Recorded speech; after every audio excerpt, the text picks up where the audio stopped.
आज मैं इन दो नींबू को दबाकर उनकी रस निकाल दूंगी। किस कलर की चड्डी पहने हो? एक बच्चा प्लेटफॉर्म से नीचे गिर गया पटरियों पे, एक ट्रेन आके उसको कुचल के चली। जो 2000 रुपए मेरे वसूल हुए ना यार। कभी वो देखी है माँ से निकलने के बाद Watch your parents every day for the rest of your life. गालियां दो, लाख ये देखेंगे। मजा ही आ गया भाई देख के। हमारे देश में हर कुछ महीने में मेन स्ट्रीम मीडिया और महकमे को कोई ना कोई एक टॉपिक जरूर मिल जाता है जिससे लोगों को बिजी रखा जाए। कभी सुशांत सिंह राजपूत मर्डर कंस्पिरेसी, कभी Aryan Khan drug bust case, कभी सीमा पार से मेरा मतलब सीमा पार से सीमा हैदर भाभी, और अब latest YouTuber and podcaster Ranveer Allahbadia case, जिसे देश के मेन स्ट्रीम मीडिया और जनता को मंत्रमुग्ध कर दिया। पूरा देश अभी आउटरेज में बिजी है। चलो इलाहाबादिया को आगे पीछे से थोड़ा टाइट कर देते हैं। अब तो इलाहाबादिया की एनकाउंटर किलिंग तक मांग हो चुकी है। लेकिन रणवीर ने एक और कंटेंट क्रिएटर समय रैना के India's got latent internet YouTube show में ऐसा क्या बोल दिया जिससे देश उसकी खून की प्यासी हो चुकी है। अब देखिए, जैसा कि आजकल ट्रेंड होता है, डार्क कॉमेडी के नाम पर इलाहाबादिया ने मम्मी डैडी को लेकर एक अश्लील इंसेस्ट सेक्स जोक मार दिया, जो वैसे 100% क्रिंज था, जोक 0% था। लेकिन अभी दूसरे कंटेंट क्रिएटर्स देश में सदमे में है, क्योंकि क्रिएटिविटी और रील्स के नाम पर जो गंद और रायता फैला हुआ है हमारे देश में, उसके मुकाबले इलाहाबादिया ने जो किया वो ना के बराबर था। यकीन करना शायद मुश्किल हो, लेकिन रणवीर हमारे मास सोशल मीडिया मार्केट की श्रेणी में ना ऊपर आते हैं, जिसे मार्केटिंग की भाषा में प्रीमियम कहा जाता है। वो अच्छे हैं। सेम फॉर समय रैना, जिनकी dark comedy show India's got latent के लिए एडवर्टाइजर्स की लाइन लगी रहती थी। अब शायद रणवीर अपने आप को host of India smartest podcast बताते हैं, मोस्ट वॉच्ड पॉडकास्ट है उनका। अपने आप को as an inspiration of young India बताते हैं वो। आप यंग इंडिया के भविष्य के लिए इसलिए चिंता होती है। लेकिन यहां दो सवाल जरूर उठते हैं। अगर रणवीर सोशल मीडिया के गुड पार्ट में आते हैं तो बैड पार्ट कितना बैड है, और उसके बारे में कब हम जानेंगे और कब आउटरीच करेंगे। और नंबर दो, रणवीर जिससे खुद प्रधानमंत्री ने पिछले ही साल क्रिएटर्स अवार्ड से नवाजा था, जिसे बीजेपी के दर्जनों नेताओं ने लंबे लंबे पॉडकास्ट इंटरव्यूज देके रखे हैं, आज वही बीजेपी आईटी सेल, वही बीजेपी रूल स्टेट्स, वही बीजेपी की पुलिस, वही बीजेपी की मशीनरी उसके पीछे जान हाथ धोकर पड़ी हुई है, जान लेने के लिए पड़ी हुई है। ऐसा क्यों?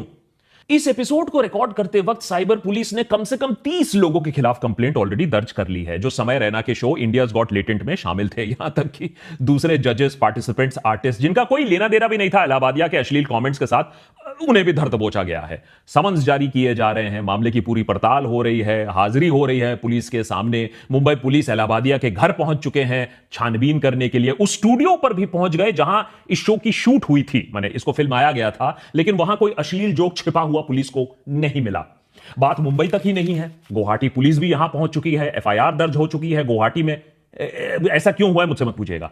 एनसीडब्ल्यू भी हरकत में आ गई है। अब देखिए, विमेन सेफ्टी तो ऑलरेडी इंश्योर कर ही दिया है पूरे देश में, अब इसीलिए यहां भी वो हरकत में आ गई है। और सबसे अचंभे की बात, पार्लियामेंट्री पैनल भी समन कर सकती है इलाहाबादिया को। बात संसद की गलियारों तक पहुंच चुकी है। अब ऐसा क्यों हो रहा है? इलाहाबादिया से हमें कोई खास हमदर्दी तो है नहीं, ना ये एपिसोड उसके डिफेंस या ऑफेंस में है, मामला उससे काफी ज्यादा बड़ा है। तब भी ये एक विच हंट है, ये बात तो साफ हो चुकी है, इसमें कोई शक नहीं है। बंदा माफी भी मांग चुका है, लेकिन सोशल मीडिया पर उस पर बुलडोजर चलाया जा रहा है। अब मॉब जस्टिस क्या होता है, रणवीर को अब यह बात समझ में आ रही होगी। यह है वेद नागर जी, प्रेसिडेंट ऑफ राष्ट्रीय गौ रक्षा दल। अब रणवीर ने गौ माता के खिलाफ तो कुछ नहीं बोला था, माता के खिलाफ जरूर बोला था अपने, लेकिन अब ये भाई साहब चाहते हैं कि रणवीर का एनकाउंटर किलिंग किया जाए, उसके व्हाटएवर 60-70 करोड़ की संपत्ति को जब्त कर लिया जाए, और इलाहाबादिया के दाऊद के साथ जो टेरर लिंक्स हैं उनकी छानबीन हो। उधर जनता तो थू थू कर ही रही है, आउटरीच कर ही रही है, यही अभी मुद्दा हेडलाइन में चल रहा है, तो जाहिर है सरकार को एक्शन तो लेना ही पड़ेगा। लेकिन अगर इतनी शिद्दत से सरकार ने Pune Porsche murder case, UPSC fraud entrance case, NEET examination paper leak, jobless state of India वगैरह वगैरह पर काम कर लिया होता, तो देश का युवा आज ज्यादा बेहतर हालत में होता। लेकिन शायद ये सारे लोग काफी खफा हैं कि रणवीर ने उन्हें अपने पॉडकास्ट पर नहीं बुलाया, या फिर ये आउटरीच को बनाया जा रहा है, इसे उछाला जा रहा है जिससे सरकार एक बार फिर से डिजिटल ब्रॉडकास्ट बिल को वापस जीवित कर पाए और डिजिटल मीडिया को अपने काबू में कर पाए। याद रखिए, ब्रॉडकास्ट बिल को सरकार ने ठंडे बस्ते में डाल दिया था जब उसके डिटेल्स लीक आउट हो गए थे। पर इतना ज्यादा एक्शन क्यों? वो तो अपने आप को एक बहुत बड़ा भक्त मानता था। सरकार का जो भी प्लान हो, इस बात से कोई इनकार नहीं कर सकता है कि डिजिटल इंडिया का जो भयंकर रूप आज हमें देखने को मिल रहा है, जो गंदगी फैली हुई है, उसमें ये समय रैना, रणबीर अहलावालिया, ये छोटे मोटे अपराधी हैं।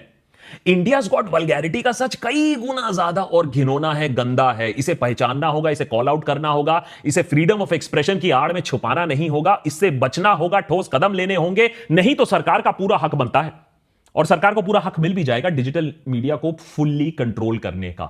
देशभक्त पर पहले इस प्रॉब्लम की एक्सटेंट को समझने की कोशिश करते हैं, फिर कोशिश करेंगे कि इस वल्गर कंटेंट से हम कैसे बचें, इसको कैसे कॉल आउट करें और इससे कैसे डील करें। लेकिन पहले आपको वार्निंग दे दूं कि जो आप अब इमेजेस देखोगे उसमें काफी हमने उसको एडिट किया है, उसमें ब्लर किया है, क्योंकि हम ये नहीं चाहते हैं कि इन लोगों को और भी ज्यादा पब्लिसिटी मिले। पूरा देश आज समय रैना, रणबीर अहलावालिया और अपूर्वा के पीछे पड़ा हुआ है, लेकिन मुझे गुस्सा नहीं, मुझे और भी ज्यादा डिसअपॉइंटमेंट हुआ इस बंदे को देखकर। उसी इंडियाज गॉट लेटेंट शो में जब केरला से एक कंटेस्टेंट, अब कंटेस्टेंट की क्वालिटी पर नहीं जाते हैं, उसके घटिया जवाब पर नहीं जाते हैं, लेकिन जब उस कंटेस्टेंट को रोस्ट किया गया तो क्या कहा गया? Kerala sir 100% literacy sir. Sardar ji का नाम है जसप्रीत सिंह, पेशे से हैं कॉमेडियन, एटलीस्ट अपने आप को कहलाते हैं कॉमेडियन, लेकिन पता नहीं क्यों 100% लिटरेसी किसी स्टेट का हंसने वाली बात हो जाती है। भाई रोस्ट करो, बिल्कुल रोस्ट करो, केरला को रोस्ट करो, बंगाल को रोस्ट करो, बहुत सारी चीजें हैं आपको रोस्ट करने के लिए। कभी कभार हम भी यहां रोस्ट करते हैं, आपके तरह करोड़ों में नहीं छापते हैं, लेकिन यहां कॉमेडी, यहां रोस्ट कहां है? 10 बार देख लिया भाई, समझ में नहीं आया। हो सकता है हमारी इंटेलिजेंस इतनी कम हो गई हो, या फिर यह हो सकता है कि गवारपंथी इतनी ज्यादा हो गई है कि अब पढ़ाई लिखाई को भी हम मजाक समझते हैं, अब पढ़ाई लिखाई को हम नीचा देखते हैं, क्योंकि कुछ साल पहले तक तो 100% लिटरेसी होना अच्छी बात होती, एस्पिरेशनल चीज होती। यहां पूरे के पूरे स्टेट्स हैं, पूरे के पूरे राज्य हैं जो नशे में चूर हो रहे हैं, बेरोजगारी में झुलस रहे हैं, लेकिन यहां 100% लिटरेसी मजाक का टॉपिक बन गया है। जसप्रीत भाई वेल प्लेड। हाँ, सस्ते नशे अच्छे चला रहे हो, गवारोक्रेसी में अच्छे तरीके से हमारे कॉमेडियंस हमें ढकेल रहे हैं। लेकिन बात यह है कि जसप्रीत को ही क्यों ब्लेम करें? सारा वायरल कंटेंट आज आप देख लो, यही ट्रेंड आपको मिलेगा। गवार प्रो मैक्स, अश्लील प्रो मैक्स, नंगापन और शॉक ड्रिवन कंटेंट। यह क्रिएटिविटी नहीं है, यह शॉक पॉर्न है। इसे दूसरे शब्दों से छुपाने की जरूरत नहीं है। इस प्रजाति से मिलिए संतूर मॉम्स, त्वचा और हरकतों से उम्र का तो पता ही नहीं चलेगा। मां और बेटे के रिश्तों को नई ऊंचाइयों तक ये सब ले जा रहे हैं मॉमी कंटेंट क्रिएटर्स। अहलावालिया ने तो सिर्फ मां के बारे में कहा था, बोला था, यहां तो पूरी चीज दिखाई जा रही है। और बेटे जी भी वाह है, आज के श्रवण कुमार है ये। इतना प्यार, हृदय भर जाता है। अगर जिंदगी में कभी भी सोशल मीडिया खोला हो तो इस नचनिया प्रजाति से भी आप वाकिफ होंगे। इन्हें कोई भी जगह दे दो, ये शुरू हो जाते हैं अपना नंगा नाच लेकर, और यहां लोग नाच देखने नहीं आते हैं, नाच तो बहाना है। देखिए कितना टैलेंट है हमारे देश में, फूट फूट कर टैलेंट हर जगह से निकल रहा है। पता नहीं क्यों, लेकिन मेट्रो और लोकल ट्रेन्स में इनको इंस्पिरेशन आती है और ये अपना ज्यादा बूटी शेकिंग वहां ज्यादा और करते हैं। अब वैसे में भी स्टेज पर नाचना, मंच पर नाचना, वो तो पुराने जमाने की बात है। और ये तो अपने आप में पूरा इंडस्ट्री बन चुका है। Get ready with me .hub। अब गेटिंग रेडी तो बहाना है, और आजकल ये बहाना भी कोई छुपाता नहीं है। सॉफ्ट पॉर्न साफ साफ सर्व किया जा रहा है। आजकल इंडियाज गॉट टैलेंट में गेटिंग रेडी आप हो ही नहीं सकते हो इंस्टाग्राम पे, जब तक ना आप अपने अंडरगारमेंट्स दिखाते हो, नहीं तो आप डिस्क्वालीफाइड हो, आप अलाउड ही नहीं हो। भाई इतना भारी भरकम टैलेंट कैसे हमारे देश में, कहां छुपा था ये टैलेंट? अरे ओनली फैंस तो अब बहुत जबरदस्त तरीके से हमारे देश में एक्सप्लोड करने वाला है, क्योंकि पैसे कमाने का अब बस वही एक जरिया रह जाएगा। एक बहुत बड़ी जो कैटेगरी है, युवा कैटेगरी, उनके पास और कोई ऑप्शन रहेगा भी नहीं। इन सारे फॉर्मेट्स में एक कॉमन ट्रेट आप देखोगे, वल्गैरिटी, शॉक, टिटिलेशन, और अब तो कंटेंट क्रिएटर्स बहाना भी नहीं ढूंढते, एक्सक्यूज भी नहीं ढूंढते, सीधा शॉक एंड ऑ पर उतर आए हैं। इंदौर में ब्रा पहने हुए रात में सड़कों में घूमना, लोगों का रिएक्शन कैप्चर करना, कोलकाता की मॉडल इंडिया गेट पर आकर टावल डांस करती है, और यहां तक कि कुंभ के मेले को भी नहीं छोड़ा गया है इस स्किन शो के लिए, इस वल्गर डिस्प्ले के लिए। जितना शॉक उतने व्यूज, जितना डेयरिंग उतना अच्छा। अब अगर आपको लगता है कि ठीक है, थोड़ा नॉटी कंटेंट अगर देख लिया तो बुरा क्या है, तो जान लीजिए, शॉक हो जाएंगे आप ये जानकर कि ये कितना बुरा हो सकता है हमारे देश के लिए, खासकर कि यंगर जनरेशन के लिए। उतना ही बुरा या उससे भी बुरा जितना व्हाट्सएप यूनिवर्सिटी ने किया है झूठ और नफरत फैलाने के लिए। अगर कोई स्किन शो कर रहा है तो उसके पास और कोई टैलेंट नहीं है। अगर कोई रास्ते पर नाटक ड्रामा शॉक कर रहा है तो उसके पास टैलेंट नहीं है। यह अपने आप में काफी दुखद है कि इतना लैक ऑफ टैलेंट है, लेकिन उससे भी ज्यादा दुखद और वरिंग है कि इस low level cross shock content, porn content को हम अच्छा समझकर, टैलेंट समझकर देखते हैं, ताली पीटते हैं। रणवीर इलाहाबादिया समय रैना के पास आज करोड़ों की संपत्ति है, ऊंचे ऊंचे कॉन्टैक्ट्स हैं, उन्हें कुछ नहीं होने वाला है। वो देश के बेस्ट लॉयर्स को हायर कर लेंगे और सारी केसेस गायब हो जाएंगे। शायद ऐसा भी हो सकता है कि इस कंट्रोवर्सी के समाप्त होते होते वो और भी ज्यादा पॉपुलर हो जाएं। और जहां तक मुझे याद है, जब दूसरों पर गाज गिरी थी तो उन्होंने तो किसी का बचाव नहीं किया था। उन्होंने तो फ्रीडम ऑफ एक्सप्रेशन के बारे में लंबे चौड़े भाषण नहीं दिए थे। उन्होंने तो freedom of expression, right to express yourself के ऊपर कोई शो नहीं किया था। क्योंकि जैसा तन्मय भट्ट ने रणवीर को बहुत पहले ही बुरी तरीके से एक्सपोज किया था, सही तरीके से पहचान लिया था। You are a capitalist who wants views.